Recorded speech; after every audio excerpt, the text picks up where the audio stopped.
Räägi sellest viimasest kolme, sest et said ilusti vabalt visata, et tegelikult igal hetkel valmis seda kolmest panema. Ei no muidugi, seal oli ju viimased sekundid, et seal ükskõik, kes selle saanud olles, oleks pidanud viskama, et Timmu sai selle palli kuidagi läbi õnne kätte ja ta lõipas 3 meest peale ja sõitis kõrvale. Läks sisse. Aga kuidas on, kui kolmeseid viskate siin trennis, et oled sa ikkagi selles mõttes oma meeskonna üks parimaid kolmesemehi ka? Ei tea, oleneb päevast. Siin on kuidas kellegi. Ega meil on niisugused paari peale viskevõistlused.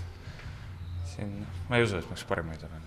Aga kuidas on tagaliin üldse, et no Timmu näitas ikka väga head mängu siin Ohhajooni vastu, Euroliiga mehe vastu, et sul on samamoodi, et tunned sa, et ega ei ole mingit vahet, kes siin vastu tuleb, et tagaliin saab hakkama?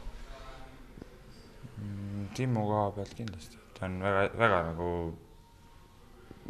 hästi ja ütleme, et targalt mänginud, ja üldse tagaliini koha pealt, ega kes hakkad, sa ei saa vaadata niimoodi, et kes sul tuleb, et see mees mängib nüüd seal, see mees mängib NBA-s, seal nagu see sisulist vahet ei ole, et platsi peal kõik võrdsed ja ega aukartust tundma ei hakka kellegi vastu, et siis, et me siin Eestis mängime.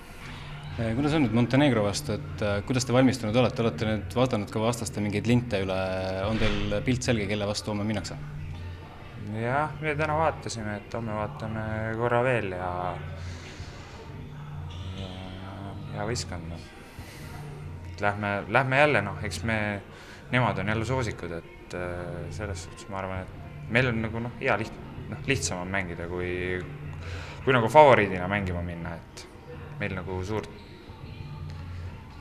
pinget nagu selles suhtes peale. No võib-olla nüüd me oleme 2 mängu võitnud, et eks kindlasti rahvas ootab ja me ise tahame ka, et praeguse emotsiooni pealt ma usun, et suudame täiesti korralikku mängu näidata. Aga kuidas sulle tundub see Montenegro eesliin, et tavaliselt ikka sealt Serbia kandist ja sealt tulevad ikka hullud koljatid vastu, et saame me hakkama? Janar ja Reiner ja Kristjan on tublid kõik. Ma usun, siis, et me natuke lühemad oleme. Siin vaatasin, kui need saali tulid, et päris suured on nad kõik. Aga samamoodi ka Iisraelis olid ka suured. Ja siin läbi aastate me oleme pidanud suuremate vastu mängima. Ma arvan, et kõik on nagu harjunud sellega. Jah, kokkuvõttes ma olen kindel, et nad saavad hakkama. No siin oli Slovakkia mängu ajal väga ilus sinimustvalge tribüün, et tundsid sa ka sellest abi, et ikka oli 6 mees tänu sellel platsil? Jah, loomulikult, et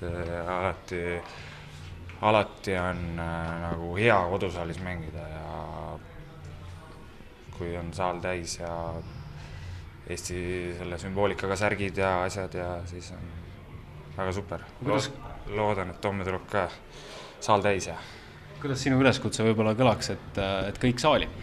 No täpselt, kõik saali.